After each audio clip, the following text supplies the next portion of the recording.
নির্বাচনকে সামনে রেখে পরিস্থিতি ঘোলাটে করার চেষ্টা চলছে বলে অভিযোগ করেছেন এনসিপির আহ্বায়ক নাহিদ ইসলাম।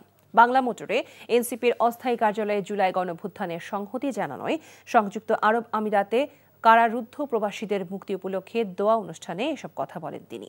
এনসিপির আহ্বায়ক বলেন, আগামী নির্বাচন সংস্কারের পক্ষে বিপক্ষে নির্বাচন, সরকার পরিবর্তনের নয়।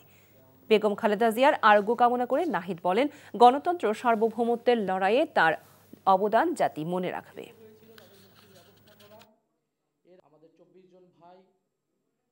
সামনের নির্বাচনের আগে নানা ধরনের পরিস্থিতি ঘোলাটে করার চেষ্টা করা হচ্ছে এবং আমরা যে সংস্কার কার্যক্রম শুরু করেছিলাম, সংস্কারের অগ্রযাত্রা শুরু করেছিলাম, সেটাকে নানাভাবে বাধাগ্রস্ত করা হয়েছে।